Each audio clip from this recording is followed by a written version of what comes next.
Magandang gabi po muli mga kapatid. Ito po ang inyong lingkod, Bishop Ray Eramis ng Christian Cathedral Church na laging nagtatanggol at ng katotohanan at nagtuturo ng katotohanan. Nagtutuwid naman ng kamalian at kasinungalingan. Ngayong gabi gusto po nating linawing mabuti ang doktrina o aral patungkol sa Trinidad. Kaya ang ating pong aralin ay Clarifying Trinity. Matatagpuan ba natin sa banal na kasulatan ang salitang Trinidad? Kaya ang ating tanong, is there Trinity in the Bible? Well, no one can find the word Trinity literally in the Bible. In the Bible. So, ibig sabihin, yung word na Trinity, hindi naman natin makikita verbatim na makikita sa banal na kasulatan. Pero hindi naman nangangahulugan, hindi mo makikita, walang katotohanan. Parang ganito, yung pong ating utak, hindi natin nakikita, lalo ni ating kaisipan. Pero hindi nangangahulugan na wala kang isip. Ganon din po ang katotohanan patungkol sa tinatawag nating Trinidad.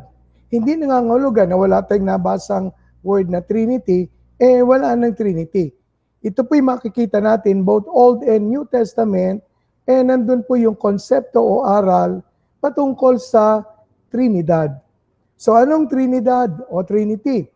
Isang theological terminology na nagpapahayag na iisang Diyos na existence in three persons. At itong three persons na to ay distinct to one another. And each person is co-eternal, co-existence, and yet distinct in person and role. Ibig sabihin, ang bawat isa na persona ng iisang Diyos ay nag-e-exist na noon pa ako, eternal. Pag sinabi nating eternal, no beginning and no end. Coexistence, yung Ama, Anak, at Espiritu Santo ay nag-e-exist po. Hindi yung aral na nauna yung Ama, then afterward, saka lumitaw yung Anak, o kaya nalika yung Anak. Hindi po. Together in eternity, sila po ay nandyan na, yung three persons. At bawat isa ay distinct. At sa Trinity ay may kanya-kanya po silang gampanin. Tritheism o Trinity is not tritheism because tritheism is a belief in three gods. Tayo po mga Kristiyano ay hindi po tayo naniniwala sa tinatawag nating tatlong Diyos. Hindi po yun ang Trinity. Yung akala po sa atin na tinatawag natin yung fallacy o Stroman fallacy na sinasabi nila na tayo daw po ay may three gods, hindi po ganun ang itinuturo ng Trinity. Sila lamang po ang nagsasabi na tayo ay naniniwala sa three gods. Ang paniniwala po natin ay one God, one being na mayroong three person at bawat isang person ay distinct. In other words, tayo po ay monotheistic. Mono, single, one, theism, meaning God. So we believe in only one God at lagi po natin sinasabi na nag-exist in three person. So Trinity is about one being, one God. Hindi po three beings. One being in three persons, Father, Son, and Holy Spirit na same in essence, substance, nature, and again, sabi natin, distinct in person and united eternally. So from eternity to eternity, there is one God in three distinct person. So sabi rito, the term Trinity was coined by early church fathers. Halimbawa, si Tertullian ng AD 200 na nagdi-describe ng biblical teaching. So para natin lubusang maunawaan, sa isang panig ay ang mga misunderstanding ng ibang religion, sa kabila naman ay yung truth ng Trinity. Trinity equals to three gods, hindi po ganon. Misunderstanding po ito nila para sa atin. Tayo po ay one God in three persons. Now, each person sa misunderstanding is equal to one half God. Halimbawa, si Jesus, kalahati ay Diyos, kalahati ay tao. Hindi po. Each person in Trinity is fully God. The Father is fully God. The Son is fully God. The Holy Spirit is fully God. Another misunderstanding ay God appears in three modes, yung tatlong moda of form. Now, gusto ko pong maunawaan natin, kasi sa ibang doctrine ay in eternity, in creation, Father. Tapos in Old Testament ay the Father. In the New Testament, yung Father iniwan yung trono sa heaven at nagkaroon ng katawang tao. Pagkatapos, nang siya po ay umakyat sa langit, yung kanyang katawang tao, nalusaw at naging anyo ng o kalagayang Holy Spirit. Magkakaroon po tayo kasi ng ganitong problema. Sapagkat nung si Jesus ay nasa lupa, dumadalangin po siya sa Ama. Kung ganun ang nangyari, sinong dinadalanginan ng ating Panginoong Jesucristo sa kalangitan? Kung siya na pala yung Ama na naging anak at yung anak na siya na rin ang Holy Spirit. Hindi po ganon. Sa ating tamang katotohanan ng teaching ng Trinity, yung Father, yung Son, yung Spirit ay coexistence eternally. So yung three persons ay in eternity ay existence na. So another one ay Jesus became divine later. Later daw, si Jesus naging God. Now Jesus is eternally God.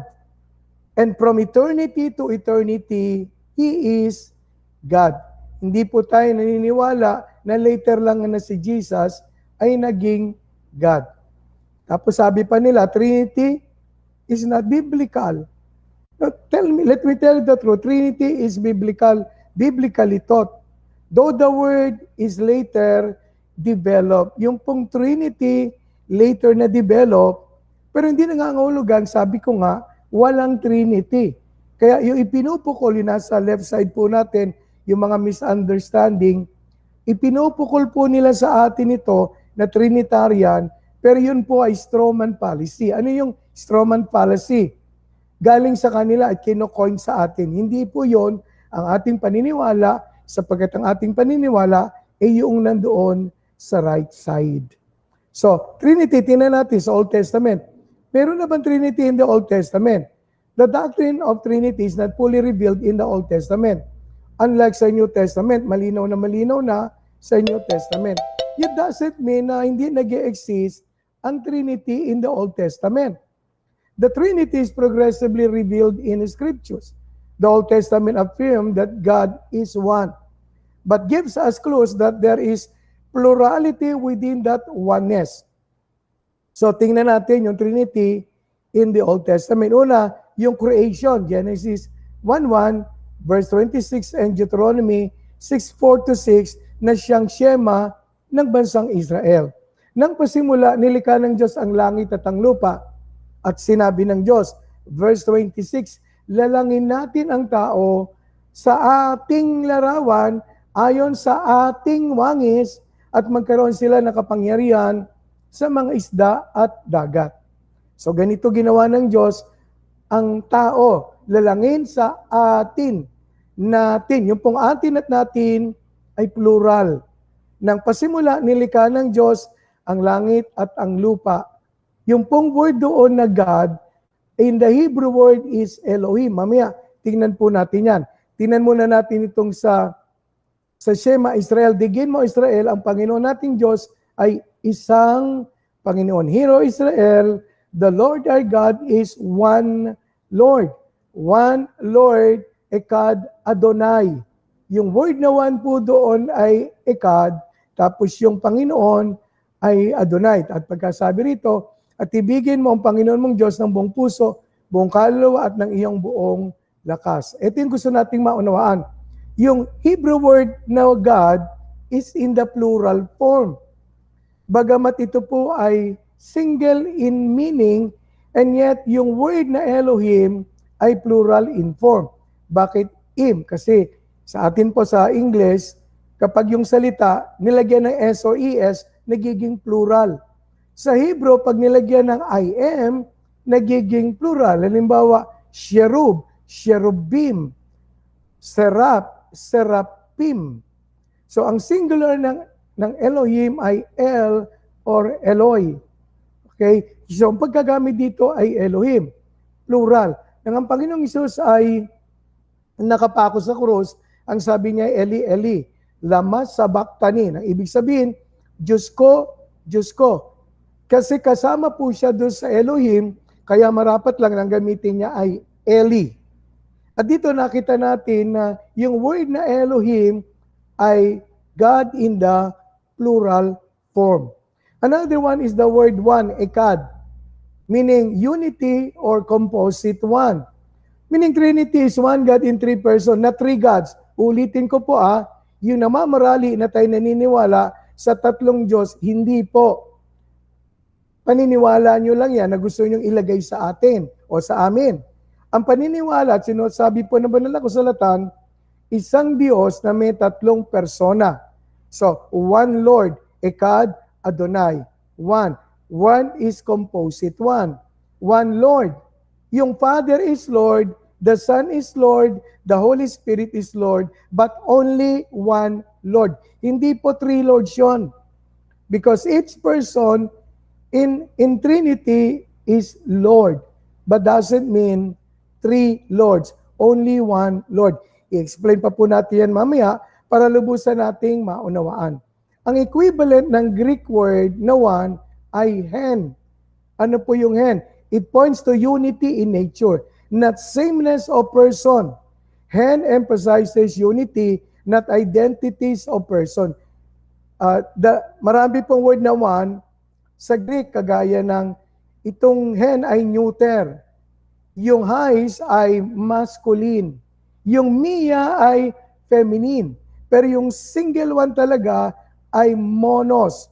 Kaya nga tayo naniniwala po sa iisang Diyos, kaya tayo ay monotheistic. Hindi po tayo polytheistic. But in that one God, monogod, ay mayroong three persons, the Father, the Son, and the Holy Spirit. Sabi rito ng John 1:1, nang pasimulan siyang berbo at ang berbo ay sumasa Diyos at ang berbo ay Diyos. Pag tinignan nyo at binilang nyo, teka, ilang Diyos ang binabanggit dyan? Yung Diyos na sinasama ng berbo, lalabas po dyan ay parang dalawang Diyos. Now let me say this, dalawang person po yan ng iisang Diyos. Kasi the Word is God, at yung kaharap niya ay God. Okay? So sa John 10:30, makikita po natin dito, ako at ang Ama ay iisa.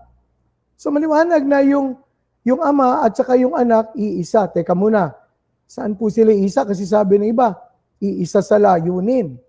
Alam niyo po, ang Hebrew word na exclusive na singular, na isang-isang isa, hindi po siya composite one, ay yakid. But when it comes to God, ang ginamit po ay ekad. Plurality ng one. Because yung ekad ay uniform one o tinatawag nating composite one. Nang kasingalaga naman yan sa Greek ay hen o kaya hais, depende sa kanyang pagkagamit, sa kanyang gender. And tinandi natin kanina, sabi nga natin yung salitang atin, natin, ay pronoun in a plural form. Kung yan po ay singular, dapat ay me, mine, or I. Let me make man. Pero hindi po ganun na ginawa ng Genesis 1:26 Ang pagkabanggit doon, let us make man in our image and likeness. Yung word na us at saka are ay plural na pronoun po yun. So another one na gusto ko pong makita natin, yung angel of the Lord. Manifestation po ito ng Trinity, ng second person in the Old Testament. Nag-appear po siya identified with God and yet distinct from God. This angel of the Lord is not Archangel Michael as some religion believes. Kasi sabi nila, yan, si Jesus, angel of the Lord. Pag lumabas po yung angel of the Lord, lalo malaking capital letter A, it represents the second person, the appearance, or let me say this, the apparition of the second person. But in the New Testament, hindi na po siya apparition. Siya ay incarnation. So yung angel of the Lord na napakita po kay Moises doon sa burning bush, yun po yung angel of the Lord. yung angel of the Lord, pre-incarnate appearance of Jesus, a divine person distinct from God. Saan natin ito mababasa? Sa Exodo, Kapitulo 3, talatang 2 hanggang 6. At ang anghel ng Panginoon ay napakita sa kanya, kay Moises, sa isang ningas ng apoy na mula sa gitna ng mababang punong kahoy. The angel of the Lord appeared. At siya'y nagmasid at narito ang kahoy nagniningas na apoy at ang kahoy ay hindi natutupok. At sinabi ni Moises, ako'y liliko ngayon at titinan ko itong dakilang panoorin kung bakit ang kahoy ay hindi natutupok. At nang makita ng Panginoon na panunuorin niya, ay tinawag ng Diyos mula sa gitna ng mababang punong kahoy at sinabi, Moises, at kanyang sinabi, narito ako. At sinabi, huwag kang lumapit dito, barin mo iyong panyapak sa iyong mga paa, sapagkat ang dakong iyong kinatatayuan ay banal na lupa. Bukod dito, sinabi, ako ang Diyos ng iyong ama, ang Diyos ni Abraham, ang Diyos ni Isaac, at ang Diyos ni Jacob. At si Moses nga ay nagtakip ng kanyang mukha sapagkat siya natakot na tumingin sa Diyos. Mga kapatid, ang nakita niya ay burning bush. Pero ang pagkabanggit doon, the angel of the Lord. And the angel of the Lord said, I am the God of Abraham, Isaac, and Jacob. Wala pong iba ito, kundi yung second person ng Trinity, si Jesus Christ. Sapagkat sa John chapter 8, verse 58, sinabi ni Jesus, bago si Abraham, ay ako nga. Sapagkat tinanong ni Moses ang Panginoon, anong pangalan nyo? And God said, I am who I am. Ako, si ako nga. Ito yung Diyos na nakipagkita o nakipag-ugnay kay Moses sa burning bush. And that's referring the angel of the Lord, none other than the Lord Jesus Christ. Ano pa? Manifestation naman, patuloy sa Old Testament ng Trinity. Sa Isaiah 48 verse 16 ay ganito pong nakalagay. Kayo'y magsilapit sa akin, inyong dingin ito. Mula sa pasimula ay hindi ako nagsalita ng lihim. Mula ng panahon na nangyari ito, nandoon nga ako. At ngayon sinugo ako ng Panginoong Diyos at ng kaniyang Espiritu. From the time it was there I am. And now the Lord and His Spirit had sent me. Dito makikita natin, this verse speaks of God, His Word and His Spirit as an active agent. Sa prophecy na Isaiah, makikita po natin, there are three persons. Sa New Testament naman, tingnan natin. Sa baptism ni Jesus, ito klarong-klaro at malinaw na malinaw po. Matthew 3:16 and 17, at ang mabautismo si Jesus pagdakay umahon sa tubig.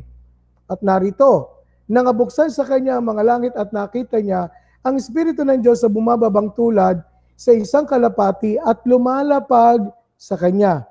At narito ang isang tinig na mula sa langit na nagsasabi, ito ang sinisinta kong anak na siya kong lubos na kinalulugdan. Mga kapatid, itong tatlong person simultaneous, sabay-sabay, sabayan na makikita natin ang kanilang appearance.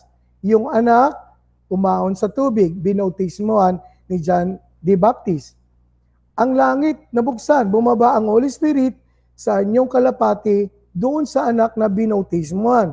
Ang ama, mula sa langit ay nagsalita, ito ang sinisinta kong anak na siya kong lubos na kinalulugdan. Kaya yung doktrina, yun na yung ama ay yung anak at yung anak ay yung Holy Spirit, napakamali pong aral sapagkat nakita natin to simultaneous.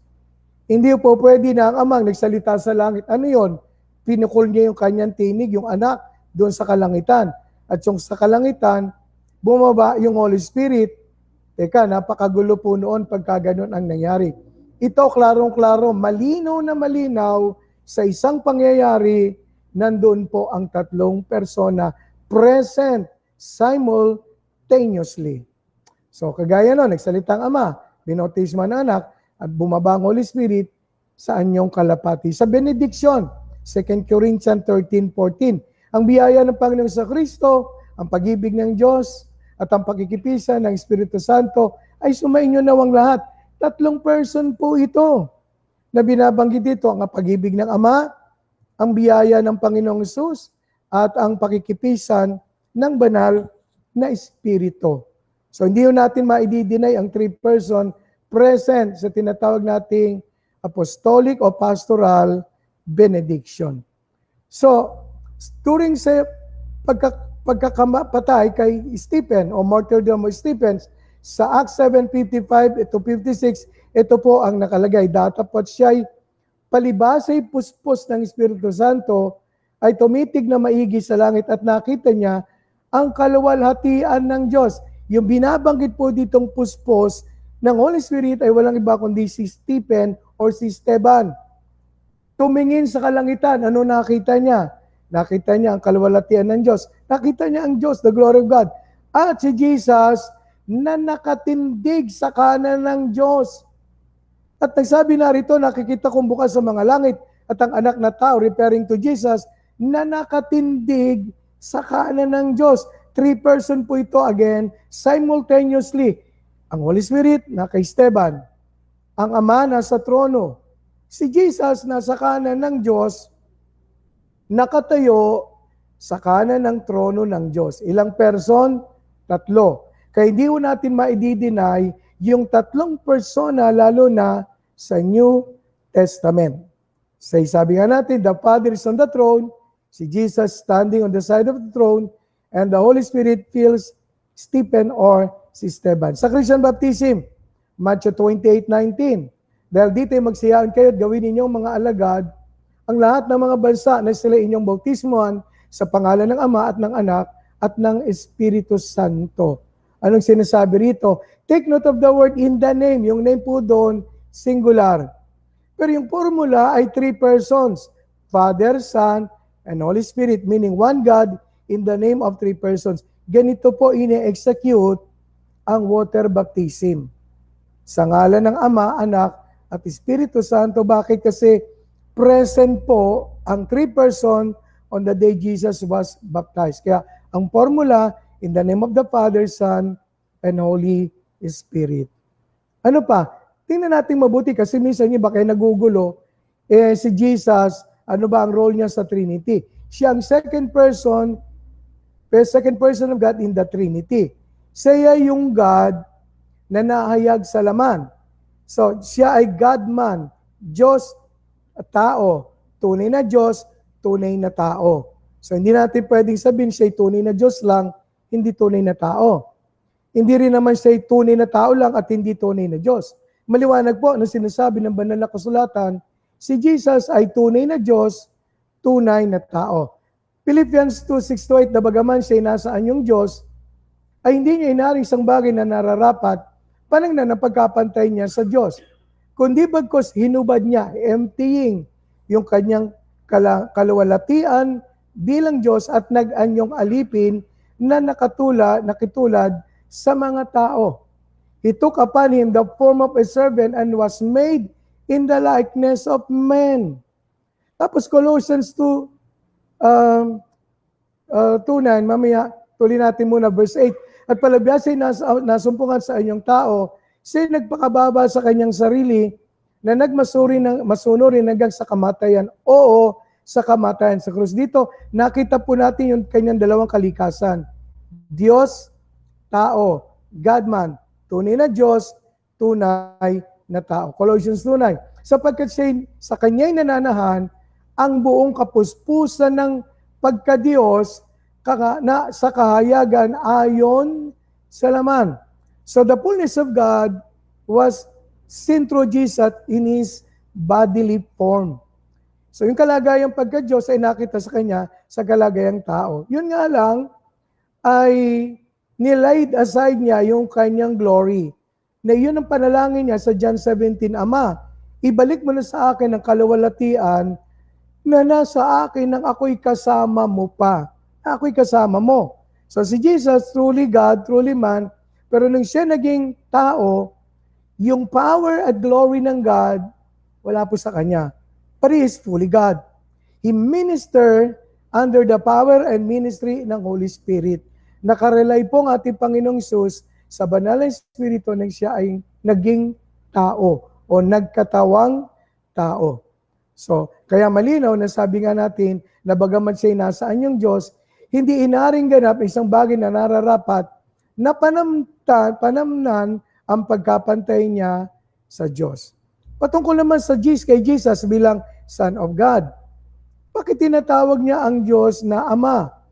Why call God Father? So Jesus claimed to be the Son of God and called God Father. So, kasi sabi niya, siya ay Son of God. At tinatawag na ang Diyos ay Ama. A claim that puts one in the position of blaspheming God. Pag sinabi mong ikaw ay Son of God, tapos malaking letter pa na letter S na Son of God, inilalagay mong sarili mo sa pamumusong.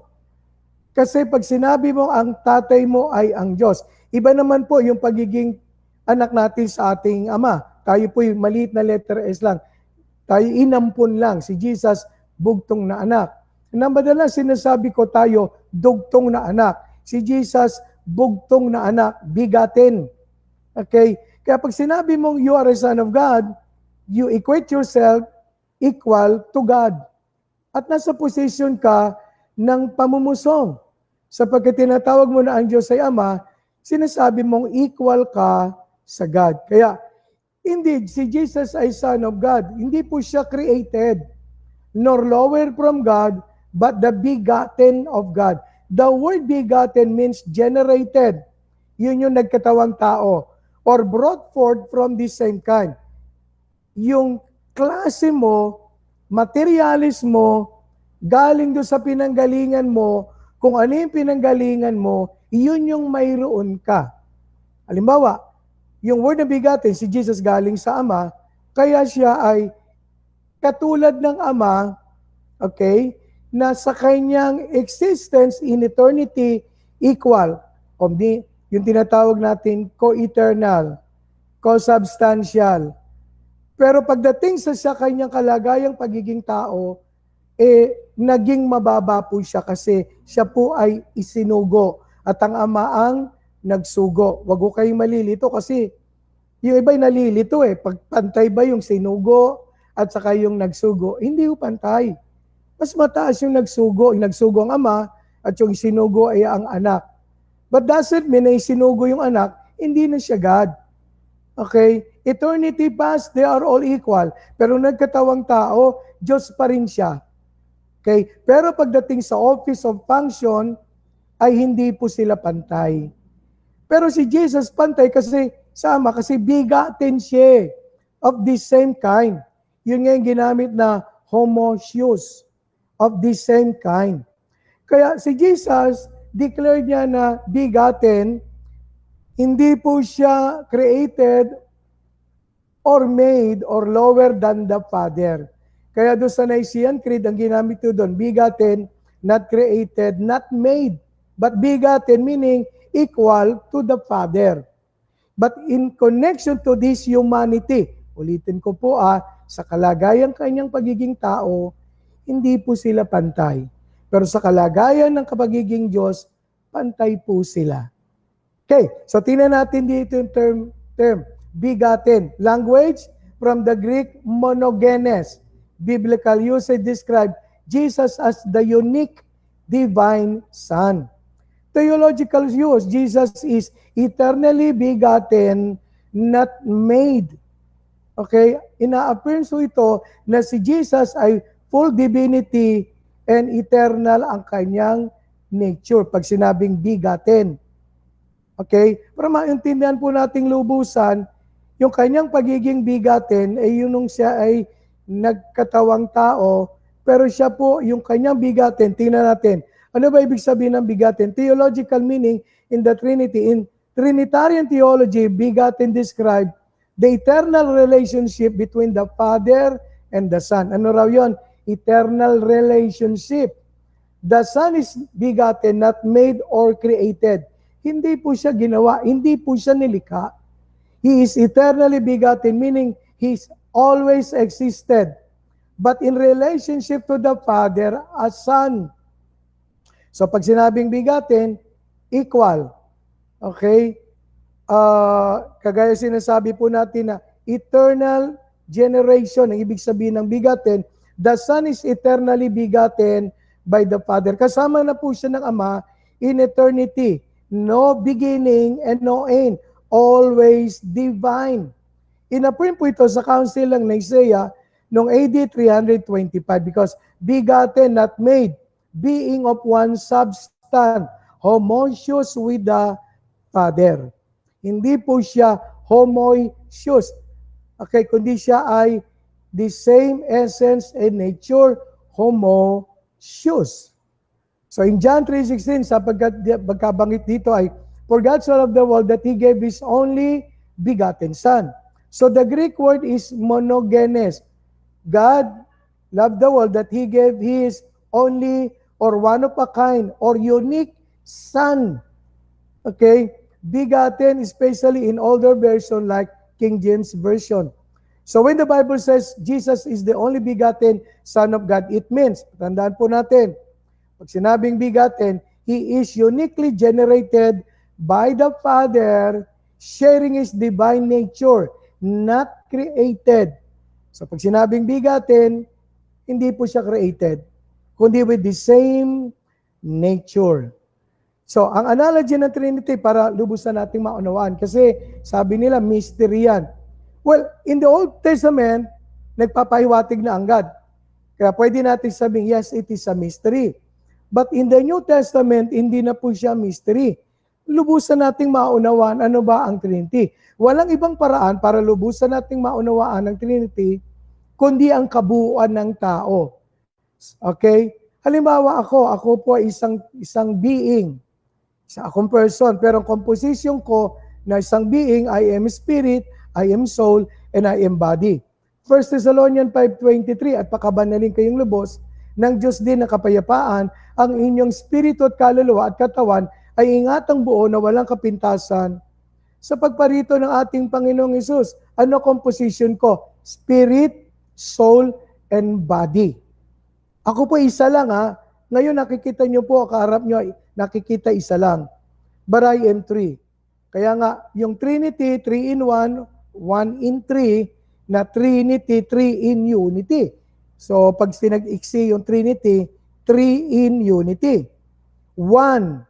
Pero, tatlo ang kabuuan ko. Ganon din ang God. One being in 3 persons. Para hindi tayo malito. Ang espiritu ko, ang kaluluwa ko, at ang katawan ko ang bumubuo ng iisang ako. And yet, ang kaluluwa at espiritu ay magkakaiba. Para maunawaan natin. Ang espiritu ko, hindi ang aking kaluluwa. Ang espiritu ko, ang pang-connect sa spirit world. Ang soul ko, ang pang-connect sa social world. At ang body ko, ang pang-connect ko, pang-relate sa physical world. Ang kaluluwa ko ay hindi ang aking espiritu at ang aking katawan. Ang katawan ko, hindi ang aking espiritu, hindi ang aking kaluluwa. Pero itong bumubuo ng iisang ako. And the same with God. One God, one being, 3 persons. Father, Son, and Holy Spirit. Ang aking spirit ay human. Okay, ang aking soul ay human. Ang aking body ay human. Pero hindi nangangahulugan 3 human. Isang human lang. Isang ray. Isang God na 3 persons, Father, Son, and Holy Spirit. At yung Father ay God. Ang Son ay God. Ang Holy Spirit ay God. But there is only one God. Not 3 gods. So ako, bagamat binubuo ng 3, iisa akong ray. Ang God, bagamat 3 persona, ay iisang God. Bakit natin kinukumpara sa human? Kasi sabi ng God, let us make man in our image and in our likeness. Kaya the nearest na talagang pinakamalapit na pwede nating ikumpara ang God sa composition ng tao. Ulitin ko po, ang kaharap nyo, iisang ray, pero tatlong composition. Ang aking katawan, tao. Ang aking kaluluwa, tao. Ang aking spirit, tao. Kaya pag tinanong nyo, ilang ray yan? 3 ray. Hindi po, isang ray lang, pero 3 composition. Ang God ilan? Isa lang, pero 3 person. So, ang Trinity naman ay ganito, the Father is not the Son, nor the Holy Spirit. Ang Ama, hindi yung anak na naging tao. Pagka ganyan ang paniniwala, oneness ang bagsak mo. Hindi po totoong oneness. Ang Father, hindi ang Son. Ang Son, hindi ang Holy Spirit. Ang Son, hindi ang Father at ang Holy Spirit. Ang Holy Spirit ay hindi ang Father at hindi ang Son. Pero sila ang comprised ng one God. And each person is God, but only one God. Kagaya ko po, isang Ray, pero tatlo komposisyon. Okay? Tatlong composition at bawat composition, human. Pero hindi nyo pwedeng sabing tatlong human. Isang Diyos, tatlong persona, bawat persona ay Diyos. Pero isang Diyos lang, hindi tatlong Diyos. Kaya yung ipinupukol sa atin na tatlo kayong Diyos, tatlong Diyos ninyo, hindi po, isa lang. Yun po yung policy nila na gustong ibigay sa atin, Strowman policy na, tatlo ang Diyos nyo. Hindi po. Inuulit ko, kaya po tayo naglilinaw ngayong gabi para maunawaan natin na iisa lang ang Diyos na nasa tatlong persona. So gumawa ako ng katanungan ng person, Father, Son, and Holy Spirit. God ba sila? Bawat person, Father is God? Yes. Son is God? Yes. Holy Spirit is yes. Function sa Trinity, ang Father send the Son. The Son sent by the Father, and the Holy Spirit sent by the Father and the Son. Three distinct persons. And each person is God, but only one God. So, tingnan natin yung mga ilang contradiction bago po tayo magwakas. Contradiction, sabi ng John 10:30, my Father and I are one. Now, take note of the verb to be are. Ang singular ng are ay is. And the Greek word na ginamit doon ay hen. Ang hen is in the plural form because hen means numerical one and unison one. The single solid one ay yakid sa Hebrew at sa Greek naman ay monos. Ay anong ginamit? Hen. Kasi nga ay unison one. The same with the Hebrew na unison one ay ekad. So the use of hen in John 10:30 doesn't mean the Father and the Son are the same person, but they are united in essence, will, and nature. Hindi yung nangangulugan na sinabi ni Jesus, ako at ang amay iisa ay ang ama na ang anak. At ang anak ay ang ama, hindi po. Kasi ang pagkagamit doon ng word na are, plural. My Father and I are one. Kung ginamit doon, my Father and I is one, sige nga, siguro nga, kailangan doon natin maging oneness.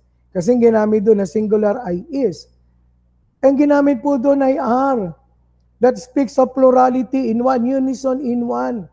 At ang pinamit po doon na unison in one ay united in essence, will, and nature. Sapagkat verse 31, through the following verses, dumampot ng bato ang mga Hudyo. At ang sabi ay ni Jesus, ano kasalanan ko, ginawa ko mali at ako'y inyong babatuhin. Sabi ng mga Hudyo, nagpapanggap ka na ikaw ay Diyos. Tandaan ho natin, si Jesus ay totoong Diyos. Hindi po siya nagpapanggap, tao ka lang. Dapat maunawa natin, dalawa kalikasan ng Panginoon, Diyos at saka tao. Tama lang na tawagin siyang anak ng tao. Tama rin na tawagin siyang anak ng Diyos. Tama rin na tawagin niya ang Diyos na Ama because He is the Son of God. Kasi He and the Father are one. One in essence, one in will, one in nature. Hindi po sila iisa sa layunin. Iisa po sila sa essence, sa will, at sa kanyang kalikasan. Isaiah 9:6, pangalawa, sapagkat sa atin ay pinanganak ang isang bata, sa atin ay pinigay ang isang anak na lalaki, at ang pamamahala ay maaatang sa kanyang balikat, at ang kanyang pangalan ay tatawaging kamangha-mangha. Okay? Tagapayo, makapangyarihang Diyos, walang hanggang Ama, Pangulo ng kapayapaan. Kaya sabi ng ilan, ayan tinatawag siyang everlasting Father. Kaya siya yung Ama. Now let me say this, si Jesus ay Father. But He is not God the Father. The word Father means source. Ulitin ko po. The Hebrew word Ab and Abba in Aramaic and in the Greek means source. So the first Adam is the source of human life. Siya yung pinagmulan ng suke life natin. Kaya nga, ating tatay, si Adam, doon sa kalagayang bilang tao. Sapagkat ang ating kaluluwa, galing po sa kay Adan. na hininga ng God kay Adam, kaya lahat ng tao may suke life o buhay ng tao. Yung second Adam na si Jesus, siya naman ang source ng divine life o ng Zoe life. Kaya tama lang na si Jesus ay tawaging Father or Everlasting Father. Kasi siya yung pinagmulan, source, pinagmulan ng ating Zoe life, nung eternal life. Meron ba sinasabi sa banal na kasulatan? Oo. Sa John chapter 6 verse 47. Kaya marapat lang natawagin siyang Father kasi siya ang source ng ating eternal life. Sabi ni Jesus, katotohanan sinasabi ko sa inyo, ang sumasampalataya, sabi niya, sa akin ay may buhay na walang hanggan. Verily, verily, I say unto you, he that believeth on me had everlasting life. So maliwanag mga kapatid, at sinasabi ng banal na kasulatan, meron tayong everlasting life na isinuplant doon sa ating suke life. Kaya tama, ang source ng ating eternal life, si Jesus, kaya siya ay Father. E di dalawa na po ang Father. There is only one Father. But being Father means source. Si Adam ay Father natin sa ating suke life. Si Jesus ay Father natin sa ating eternal life sapagkat galing sa Kanya ang ating eternal life. Bilang pagwawakas, ang Trinidad ay pundasyon ng pananampalatayang Kristiyano. Why? Sapagkat kung wala ang Trinity, walang bagay na malilika, visible and invisible. At hindi po mag-i-exist ang lahat ng nalika, lalo na ang ating kaligtasan, kung walang Trinity. Foundation of Christianity is the Trinity. Halimbawa, sa pagkalika, ang Ama nagsalita, yung Anak ang salita, ang Holy Spirit na kapangyarihan ang nagdala ng lahat ng salita na sinalita ng Ama. So, kaya, sa Genesis 1:1-3, sabi rito, nang pasimula, nilikha ng Diyos ang langit at ang lupa. At ang lupa ay walang anyo at walang laman. At ang kadiliman ay sumasaibabaw ng kaliliman. At ang Espiritu ng Diyos ay sumasaibabaw ng tubig. At sinabi ng Diyos, magkaroon ng liwanag at nagkaroon ng liwanag. 3 person ang nandun pong present. The Father who spoke, the Son who is the Word, and the Holy Spirit who brought into existence yung lahat po ng sinabi ng Father. Kaya sabi ng John chapter 1 verse 3, kung wala siya, walang bagay na malilika. And that's referring to the Logos or the Word. Pangalawa, sa kaligtasan, ang nagsugo sa anak ay ang Ama na naging laman. At yung anak na Diyos na naging laman, namatay sa krus at binuhos, itinigis ang kanyang dugo. Namatay ang kanyang human life para sa ating lahat. At ang Holy Spirit ang nagdadala sa atin ngayon para ang kanyang ginawa sa cross maging real. Because without the Holy Spirit, it is impossible for us to receive and experience the salvation or the redemption that God made. So, ang Ama nagsugo, yung Anak ang sinugo, ang Holy Spirit ang nagdadala sa atin to make the salvation become real. Hindi po yung Ama nagsugo, tapos isinugo niya, sarili niya rin, siya yung Diyos na namatay, yung kanyang katawang laman sa cross, ay hindi po. Iba yung nasa trono, iba yung nasa baba na namatay sa cross. Iba yung nananalangin sa garden ng Gethsemane, yung anak, at iba yung nasa itaas, sa kalangitan, na dinadalanginan ng anak. Ang anak nakatingin sa kalangitan. Kaya pag tunanalangin po siya, because he is a son looking unto God the Father in the throne. Mukha naman pong wala nang bait ang ating Panginoong Hesus. Kung wala naman siyang kausap sa kalangitan, tumatawag siyang Ama, siya na pala yung Ama. Saka nung siya napako sa krus, hindi niya dapat sinabi, Diyos ko, bakit mo ako pinabayaan? Dapat doon, Diyos ako, bakit pinabayaan ni ako si ako? Kasi siya yung Ama. Hindi po siya ang Ama. Ang Ama nasa langit, nasa trono, ang anak nakapako. At yung redemption, dinala po sa atin ng banal na Espiritu. Kaya kung walang Trinity, walang salvation. Very important po ang Trinity. Sa ating prayer, we pray to the Father. We close it in Jesus' name. At ang Holy Spirit ang nag-a-upload ng ating prayer, ng ating worship sa God. At siya nagdadala sa atin ng kasagutan mula sa ating Diyos. So kung wala ang three persons, sino dadalanginan mo? Sino ay koklosan mo ng prayer? At sino mag-aakyat ng prayer at magbababa ng kasagutan ng Diyos kung wala ang Holy Spirit? Maliwanag, God is in three person. Ano ang God? God is Trinity. Magandang gabi po. Nawa, naunawaan natin itong ating lesson na ang Diyos ay tunay na tatlong persona. Ulitin ko po, one being, three persons. One God, three person, Father, Son, and Holy Spirit.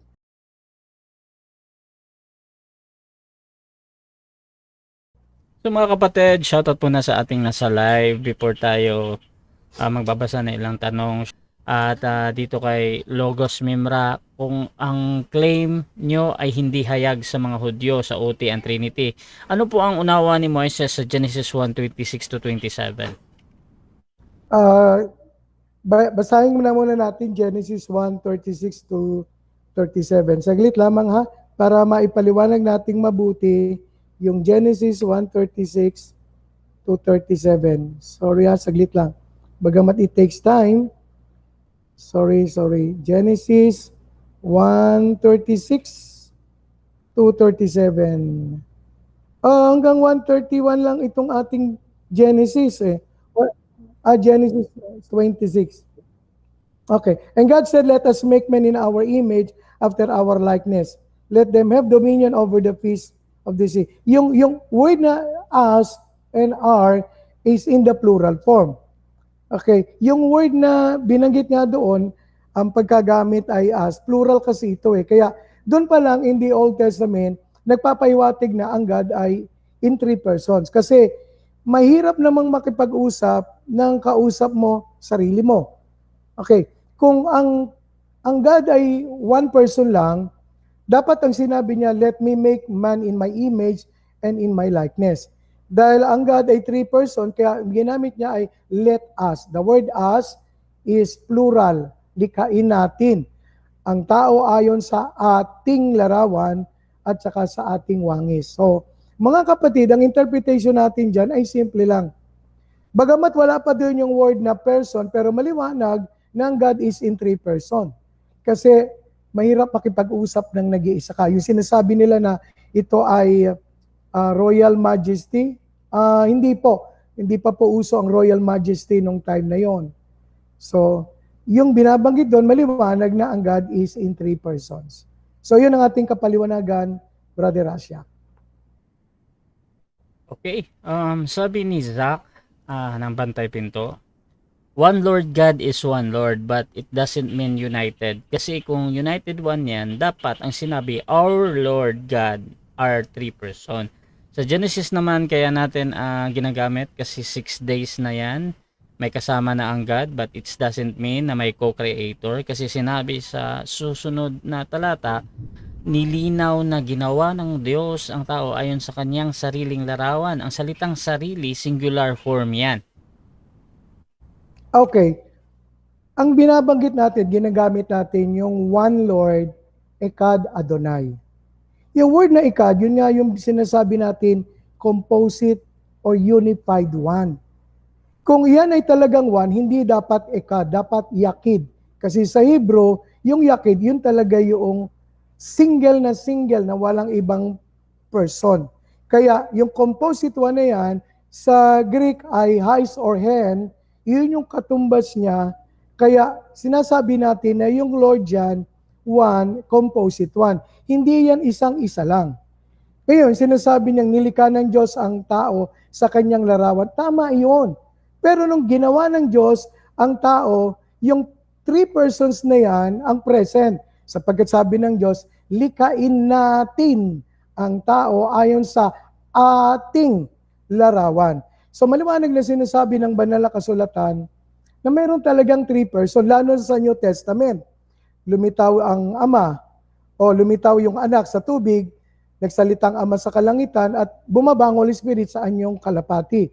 Tatlong person yan, simultaneous. Hindi ito ma-i-deny. So sana, kung sinabi na ng banal na kasulatan, wag na nating i-reinterpret pa. Kasi interpreted na yan na maliwanag ayon sa banal na kasulatan. So yun ang ating kasagutan, Bro Rasha. Okay. Shoutout kay Aladin Gregorio, kay Al Ascura, dito din kay Joseph Militar.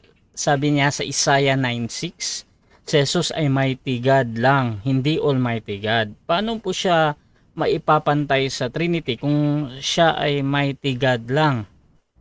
Okay. Yung word na mighty at saka almighty, ginamit kay Jesus, ginamit din sa God. Okay, Isaiah 9:6, mighty God. Isaiah 10:21, they will return, the nation Israel, the nation will return to mighty God, referring to Yahweh or to the Lord God. So yung word na mighty at saka almighty, ginamit pareho sa Father at saka sa Son. Sa Revelation chapter 1 verse 8, sinabi doon, the first and the last, the Almighty. Now that's referring to the Lord Jesus Christ. Kaya doesn't mean na ginamit siyang mighty, hindi na siya Almighty. At ang Father ay ginamit din ang word na mighty, ay kung gano'n, hindi rin Almighty ang Father. So, ginamit ito pareho sa Father at saka sa Son. That doesn't mean na hindi siya kapantay. E di ang Ama, hindi rin kapantay ng anak kasi ang anak, Almighty in the book of Revelation, chapter 1, verse 8. So, kung gano'n ang magiging kalagayan, pareho silang hindi Almighty. Pero pareho silang Almighty and at the same time, parehong mighty sa pagkagamit ng banal na kasulatan. Yun ating kasagutan, Bro Rasha. Okay, sabi naman ni Al Ascura, kung tayo ay may katawan, spirito at katawan, ilang persona ka?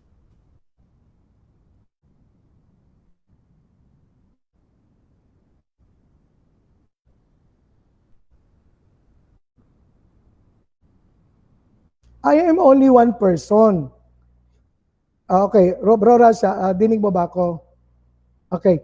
Isang person lang ako, pero tatlo composition ko. Spirit, soul, and body. Ang God, iisa pero tatlong person.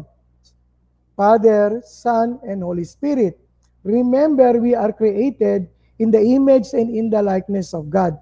Yung aking composition, hindi sila 3 person. Ang God lang ang may 3 person. Ako, may 3 composition, spirit, soul, and body. So ang kasagutan natin, Bro Rasha, 1 being ako, 1 person lang ako. So yun natin kasagutan, Bro Rasha.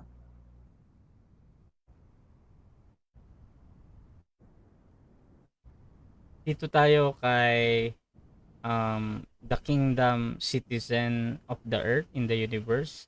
Ang nag-iisang Diyos na tagapaglikha ay lumikha ng dalawang Diyos na wangis niya bago nakalikha ang sansinukob ayon sa Biblia. Hindi totoo yun. Wala namang talata na makikita natin na ang Diyos ay nag-create ng dalawang God. Ang God ay iisa lang. So, at yung 3 person nandoon sa isang God na yon. Kaya hindi totoo na ang Diyos gumawa ng dalawang God. Or else, lalabas doon polytheism ang ganong paniniwala. Hindi tayo polytheism. Tayo ay monotheism. Monotheistic tayo because we only believe in one God. So, walang basis o premise yung ganong paniniwala sa banal na kasulatan. Kaya, kung ganoon, akong paalala ko kung ganoon ang paniniwala, mag-repent po tayo at magbalik tayo sa tunay na iisang Diyos lamang. So, yun ang kasagutan natin, Bro Rasha. Dito tayo kay Manny Simangan, sabi niya, sa Godhead po, the Father is not the Son. Bakit po sa Isaiah 9:6, ang Son is also called Father? Pinaliwanag na natin kanina na ang Son called Father because the word Father means source. So, siya ang source ng ating Zoe life o ng eternal life. Si Adam naman ay Father din kasi siya ang source ng ating human life. Kaya kung tawagin si Jesus na Father, talaga naman kang siya ay Father kasi siya ay source ng ating eternal life. Pero He is not the Father in the Trinity, He is the Son, and the Father is God the Father. So, nililinaw natin na ang ibig sabihin ng Father ay source. Kaya, hindi heresy na tawagin siyang Father kasi siya ay source ng ating eternal life. So, yun ang ating kasagutan, Bro Rasha.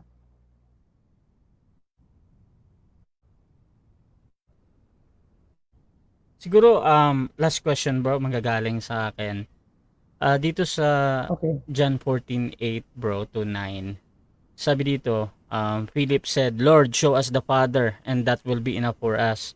Tapos sa 9, Jesus replied, Philip, I have been with you all this time, and still you do not know me. Anyone who has seen me has seen the Father. Question bro, ito ginagamit sa mga sinasabing oneness na naniniwala or patripasyanism na yung Father, siya din yung si Jesus bro. Paano natin ina-explain yung talata na to? Okay. Simple lang, kasi si Jesus ang manifestation ng God in the flesh. Kaya whoever seen Jesus has seen God. Kaya sabi niya kay Felipe, ang tagal niyo na akong kasama pero hindi niyo pa kilala ang Ama. Ang nakakita sa akin, nakakita na sa Ama. Gaya ng binanggit natin kanina sa Colossus 2:9, He is the manifestation of God in the flesh. So, because sabi ni Jesus, the Father is in me and I am in the Father. Siya'y nasa Ama at ang Ama'y nasa Kanya. Okay? Pero hindi niya sinabing ako ang Ama at ang Ama ay ang ako.